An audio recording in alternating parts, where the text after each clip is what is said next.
Superdraft won't be losing any of their awards. Let's have a look. Hello everyone, Florian.heise here, and welcome to another episode of HeiseSays.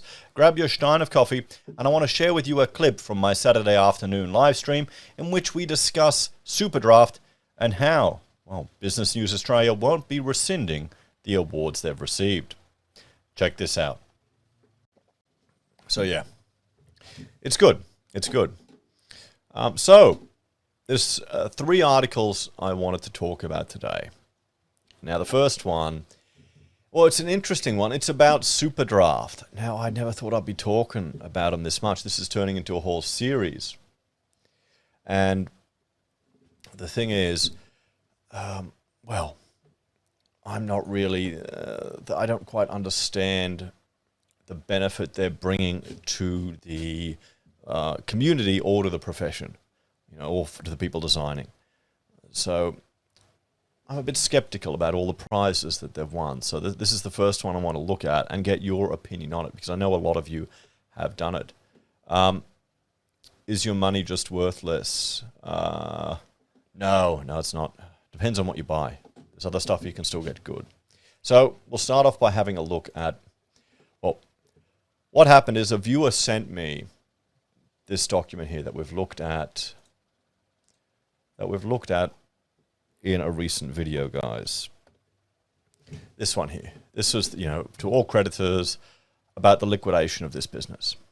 Now, when I found this, I reached out to the company that they got an award from, because a few people in the comments mentioned that they won Gold Coast Young Entrepreneurs, you know, in the property and construction industry. They'd mentioned that in the comments, and now they've all of a sudden disappeared, or the business has gone completely under. I should move this over here. There we go. We got that. So I reached out to Business News Australia. Now, I haven't heard of them. So I reached out to them to ask their opinion, or if they will rescind the award. Because, I mean, they gave them an award in 2021, and now it's 2022, and they're being liquidated. Okay, now, does that seem reasonable? If someone wins an award as an entrepreneur, and then just months later their business disappears? Am I making an unrealistic question here? What do you reckon, guys? What do you think? Gordon's asking if they're recalling it. Yeah, we'll I've got a response from them. Because they're not. They're not. I reached out to him, and the guy called me from Business News. He called me up at like 7 o'clock in the morning just to get the details of what was going on, what they found out about it. And, well, let's see what response they got. So I sent him that document. He was chasing me for it at 7 o'clock, and I didn't get it to him because I had real work to do, guys. I had to, check some steel drawings. So thanks, Florian. So he published a story. I hadn't seen that. No, we will not be rescinding their awards, because that was what I asked them. That's what I reached out to their marketing department, saying if they're entrepreneurs and their business has fallen over. At this point, I just had a quick look at his article, and we'll go through that. I haven't looked at it in detail. But here's my response, and this is part of the reason why I wanted to go live. I wanted to get the opinion of the Brain Trust here. You know, I'm not that posh, guys. You know, I went to public school, and so this is my response. And you tell me how I went. You know, me playing. You know, I'm not a journalist, guys. Remember that. I'm just a pissed off architect. So I said, thank you. So nearly a decade in business, no profit, a terrible reputation with their suppliers, and now costing them significant time and money isn't enough to lose an entrepreneurial award. I asked if did they buy the award, and were any construction professionals on the jury panel? Because, I mean, they're meant to be providing a service to the design and construction industry. Were there any architects? Were there any engineers? Were there any design professionals on that panel to argue that they're providing a value to the greater community and to the profession? Now, am I completely, off target there? I'm used to awards being from prestigious organizations, from the Institute of Architects, where there actually has to be some merit to it. Now, do you think, let me know, chat, do you think we'll get a reply? Or you think, my expectation that these awards mean anything is, well, a bit old-fashioned?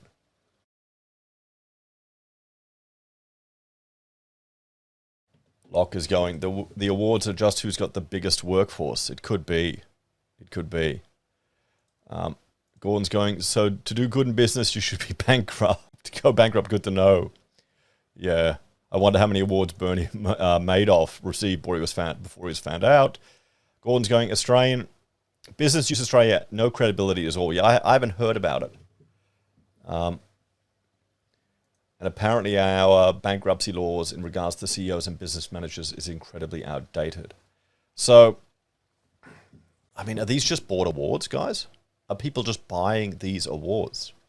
Because that's what I've heard. That's what the rumor has been around, other people I've been talking to. And it doesn't make any sense to me. So, Pub's going, I'm guessing Heise Architecture will not be on a future nomination list. Well, mate, I'm too cheap to pay for it. I'm too cheap to pay for it. I probably should. I remember, though, I was talking to people at the Brisbane Club. There's one other guy. He was telling me about this one woman that just runs around and just spends all her time going in for these awards, getting these awards to make herself look good, and didn't do bugger all. It was just all they did. So, with that in mind, with the response I've gotten, and this is the question I asked him, he didn't get back to me. We'll see. You know, it was late on Friday, so maybe he was already at the pub. I'll update you if we get a response. But let's have a look at what Business News Australia, how they framed this with regards to superdraft. Okay? So, after a high growth investment momentum ends, prop tech, they're prop tech, property tech sector. I mean, come on. Prop tech. Enters liquidation. Enters liquidation. Oh, boy. So, hang on, I need a shot of coffee here. What are we looking at here? The true award winners are too busy to take the time to compete in those bullshit awards. Or don't they hire people to do it for them? To put the paperwork in for you? That's what I heard people do. I mean,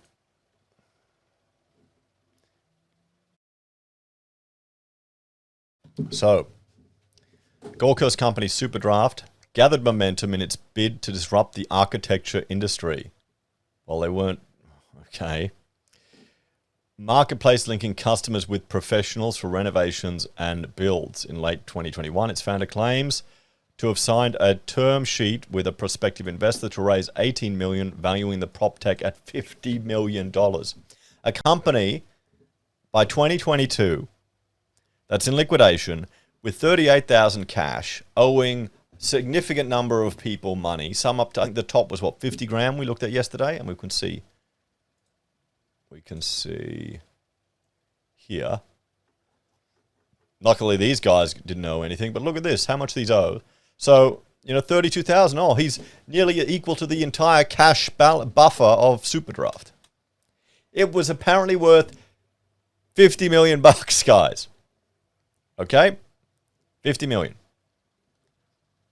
You explain Gordon overdraft. Yeah, that's funny. Oh boy. So, but the investment was progressively postponed, also leaving another co-investment up in the air. So a few months ago, Superdraft co-founders Mark Deacon and Jake Robinson made the decision to tighten the hip pockets to adapt. Well, see, if you go through tough times as a business owner, you've got to make some real tough decisions. And it looks like the lads here didn't have the cojones to make the real tough decisions to really scale back their workforce and keep the business going. I mean, they've been running for 10 years, haven't they? 2013, so 9 years. Long enough, you'd think they'd have more than 38 grand in the bank when you look at the number of staff that they had. But I mean, is this just the game here? You build something up, a disrupt a sector, and then get it valuated really high and cash out. Maybe that was what they were doing. I don't blame them. I mean, imagine that. This would be much less stressful than actually taking the liability of running a real project, putting your house on the line, all of the risks you take as a designer. And it's even getting worse now in New South Wales. So, I think they both won, Locke. He's asking which CEO won. I think they joint won it. So, our company has relied on investment and high growth. We've raised over 10 million in capital to date, and then all of a sudden that dried up. So, shouldn't you be investing the money to make more money, or is it just, I mean, I guess this is just the startup. Win an award first, Florian, got to make it worth more. Yeah, maybe that's it. Maybe that's it. Oh. We started the process of pivoting the business and cutting back costs significantly over the last few months, Deacon tells Business News Australia. Now, I'm wondering if that was the other brand they were setting up. But it was just too late. And this is when we've had a housing boom. Okay, we've had a construction sector boom. We'll bring up my old favorite here, guys, about government to the rescue. We've got a juiced up sector, and we've got another video I'll discuss where the housing market is hot, but there should be even more housing built. So wouldn't a company that helps the construction sector help out there? You know? Oh, boy. So this week, Cameron Crichton and Michael McCain from advisory firm Grant Thornton were appointed as joint and several liquidators for Archie X Proprietary Limited, which trades at Superdraft. Now, one thing I want to know, here in Queensland, because they're Gold Coast based, they need to have, QBCC licensing for project managers to project manage jobs that they're not either building or designing themselves. So as they're acting as the project manager, do they have a whole lot of licensed PMs doing this, even if they're just forwarding emails back and forth to the designers? Because technically they probably should. That could be why their costs blew out, because it's expensive for what a lot of these would be pretty small jobs. There's not much margin in this sector to be trying and disrupting it. After 10 years of hard work, blood, sweat, and tears into the business, for it to fall over in these circumstances is pretty sad. But reflecting back, I'm fortunate for the 10 years of experiences and people I got to meet, Deacon said. Well, I mean, yeah, that's part of life. But I think the people who are in the small business who are owed significant money are not going to be happy for that. Oh, boy. For Jake and myself, the thing that pains us the most is the impact on our customers, our partners, and our staff, he says. Clarifying, the group had 80 staff at its peak, but reduced the number to 50 recently. So they had 50 staff, and in the end, only $38,000 in the bank. How the hell does that work? Where did the money go? Or were they just burning through money left, right, and center, hoping to somehow make a profit? And there's no margins in this sector. Architecture, design, it's very competitive, particularly the residential sector.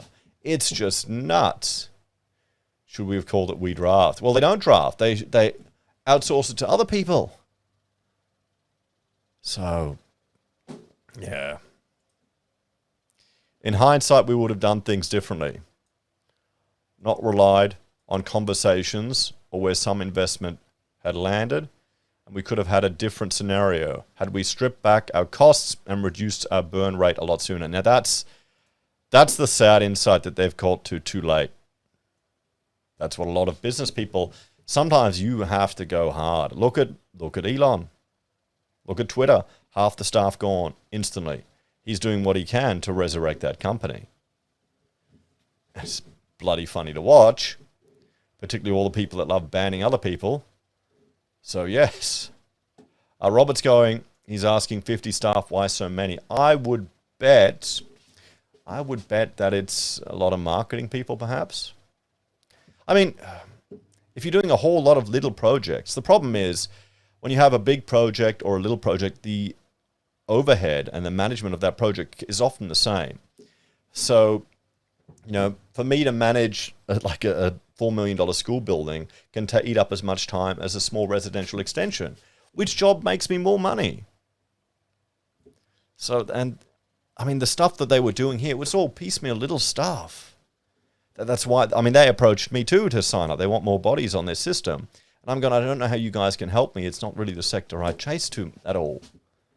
So, How do they burn through 18 million in 12 months? They never got the 18 million pub. I think that's what they were depending on, and it fell apart. That's the thing. So that they were depending on that investor money to come in to keep this thing going. So does that mean it was completely not profitable in all that period? They were just hoping that they could disrupt this sector with this digital web-based marketplace. I mean, wouldn't you go after a sector where there's some money to be made? We don't have the fee scale anymore. It's very tight in residential design. He claims that if the planned investments got over the line, the company would easily have been able to pay its debts. According to a creditor list prepared by the liquidators, there's an estimated $2.16 million owed to creditors, while the company has estimated assets worth $77,000. And remember, guys, $30,000 about that is going to be paid to the liquidators. That's how it has. That's how it happens. Are there any publicly listed liquidators, lads? Maybe it's time to look at those for some share market investment. Hub is relating it to a 2000 tech startup. Yes, that's it. Ben is saying, my dad has a degree in engineering and seen building structures shit to save money. Yeah, builders will be very efficient sometimes. But that's why you need to have a good team, hopefully as a builder, but also observing the construction. That's where this remote, let me know if you ever worked with these guys. I should reach out to some of the people that used it, because I can't imagine the superdraft people were sending project managers out to inspect the sites, because then that would not be affordable at all. So because we were expecting 18 million to come in to clear up a couple $1 million of those debts, it's a small portion, and we would have had 15 million to pour into growth of the business. But why do you want to keep growing a business if after 10 years you haven't made any money? You can't even cover your costs. So was that the hope, just to grow it real big? Maybe they just wanted volume coming through, volume kicking through. But these are, every project is pretty much a unique project, a complete one-off job, a design job. It's not like software where they just churn it out. This is the problem with architecture. I'm talking to Rachel. One of the challenges we have is we design one-off unique things. Same with this. All the Resi projects are one-off unique things. We wouldn't have let it run that long or that far or cause that much impact if we'd known, well, this wasn't going to come through. He says, yes, that's how it happens. Archix Holding, which owns the IP of the group, has also entered voluntary administration. At the moment, we're going through a deed of company arrangement. We've got convertible note holders, so some individuals invested on a convertible note, Deacon explains. It's basically up to those convertible note holders whether they decide to force the holding company into liquidation and then sell the IP off. And then they get paid through that, or whether they accept the deed of company arrangement for there to be restructure and recapitalization. There's 77 grand. What's the IP worth? What's the IP worth? And look at their brand. They don't really have a good brand, at least when you look online. In the short term, our focus is going to be on working with the creditors of Archix Holdings and working through the deed of company arrangement to see if they can potentially be a positive outcome. Because we always set out to solve the problems in this industry. That's it. They set out to solve the problems in this industry. What arrogant little bullshit that is. You got no fucking experience in this industry. You get straight out of university and start up a bloody online marketplace, and you think you know the problems of the industry. No, you don't. You just made more. The problems in this industry is communication. That's what it is.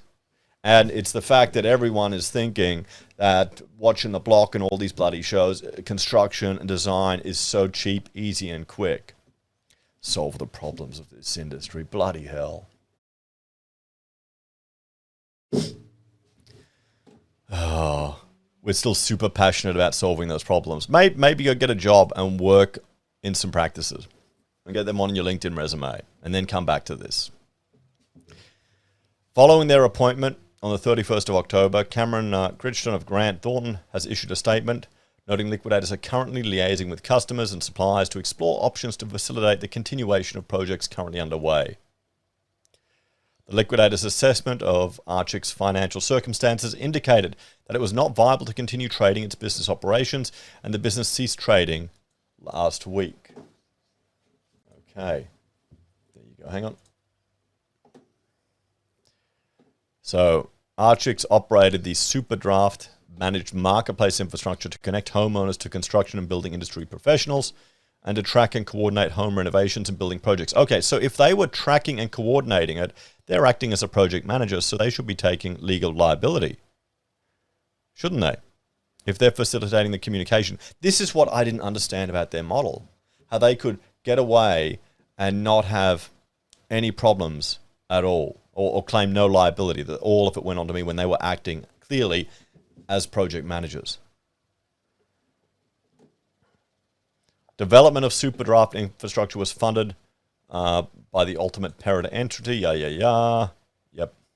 Directors are currently liaising with its funders with the view of proposing it. Yep. Okay, so there you go. So I reached out to Business News asking if they were going to remove the award that these guys won a year ago, in November last year. In November last year, as Gold Coast Young Entrepreneurs. Because if your company fails within 12 months of winning such a prestigious award, you would expect that, well, maybe the award is rescinded. What do you think, everyone? Let me know in the chat. Is it unreasonable for me to expect that? I'm going to have a shot of coffee while you do.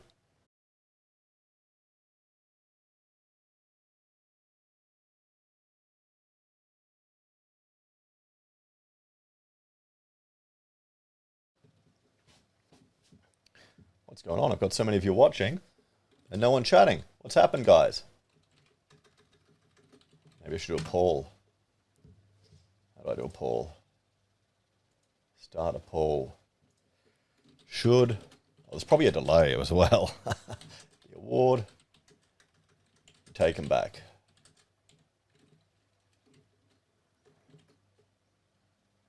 Hey, Locke. Good to see you there. So Locke thinks it should be taken back. And what I've done is I've now put a poll up on YouTube, and I'll put one up on Twitch as well. Kerry only got here, by the way. Hey, Kerry. We're discussing what happened with Superdraft, how they went under, and how Business News Australia won't be rescinding their awards. And I asked, probably a bit smart-assly, a decade of no profits, terrible reputation with suppliers, costing suppliers significant money isn't enough to lose an award. And I wanted to know if there were any construction professionals on their panel, or did they just buy the award? First name, last name, common man. We all know these awards are just marketing. Yeah, but the problem is, mate, the marketing works. It works. So what do you reckon, everyone? What do you reckon?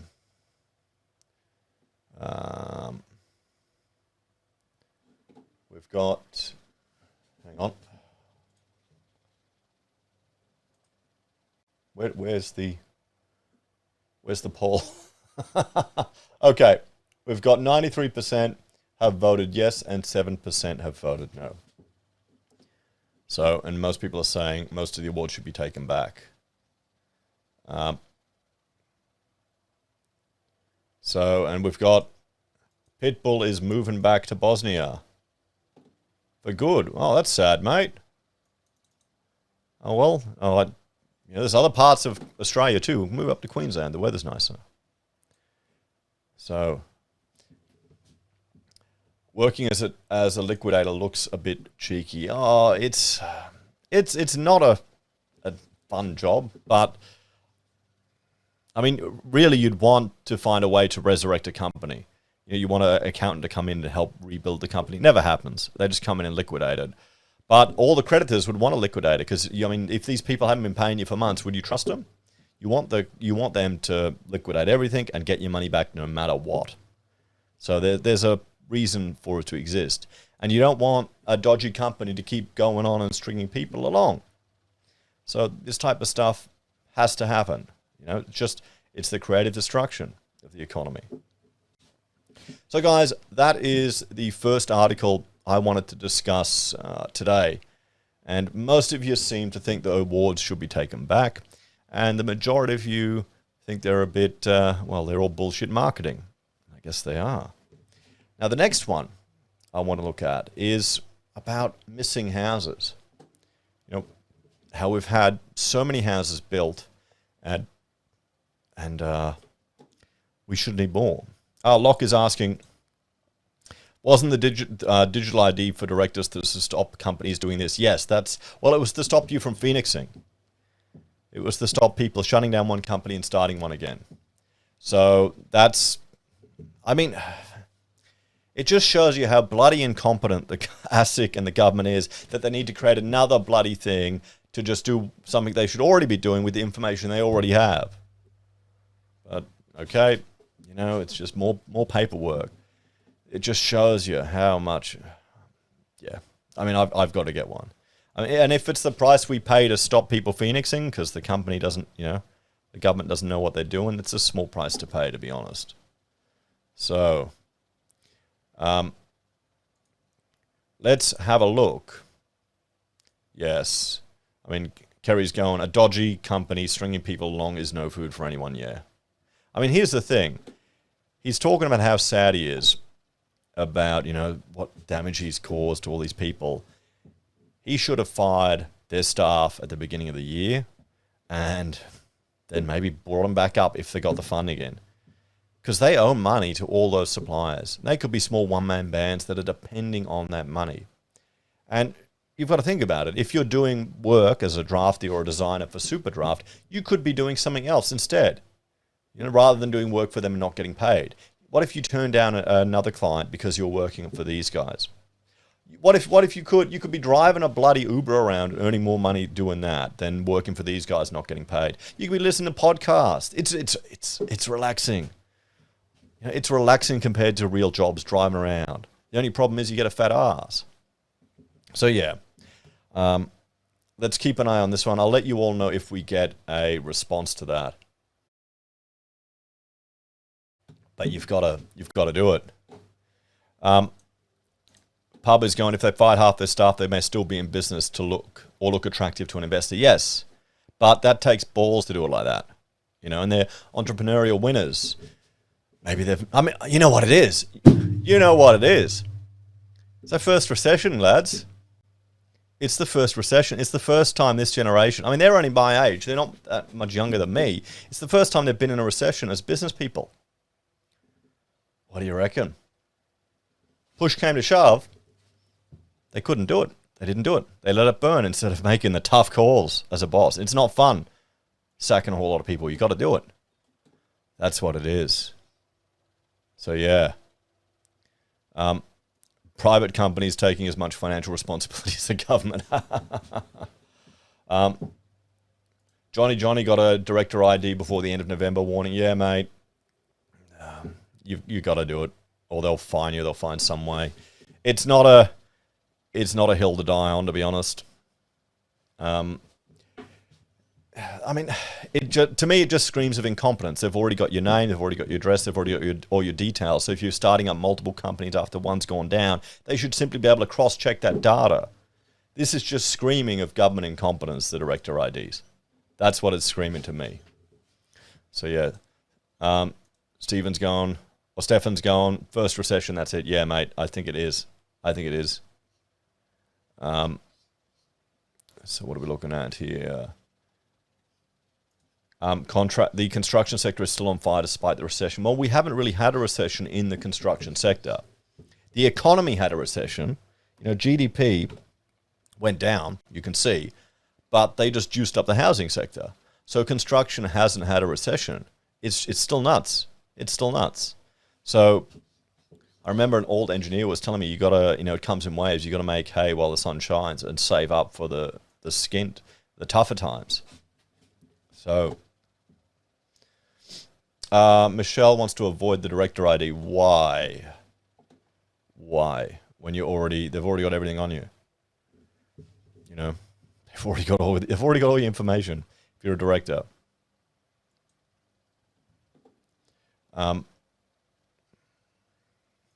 I didn't know I needed one, but it's okay. Just get one, not in construction. Yeah. I mean, it's not... I guess it's just to attract dodgy people. I mean, I've heard of people involved in charities and other things just doing the dodgy shit. And honestly, I think it should be publicly available. If someone's been involved in one company fail after another company fail after another company fail, we should be able to look it up and find it. You should be able to see it, That's the thing. I would, honestly, for the development sector, I would like it that the public has access to the paper trail. So think about it. If you're getting a project done by a big developer, how many people do you need to sue before you can get to their house? Maybe that should be advertised there. 15 entities, because normies don't understand that these developers will start up a shit company that's worth $1,000, and that they'll liquidate it or they'll bankrupt it if they step away from the job. So there needs to be more transparency to the information that's being collected. But yeah. So guys, let's have a look at this next article. Okay. Thank you for watching this section from my Saturday afternoon live stream. If you're a fan of the channel, make sure you check out my other channels, HeiseBim and HeiseSays International. And if you want to support the content that I discuss here, there are a few ways you can. Financially on YouTube or Patreon, using our referral links, buying our merch, or calling us if you need an architect. Take care, guys. Have a great day. And I'll see you in the next episode of HeiseSays. Thank you all very much.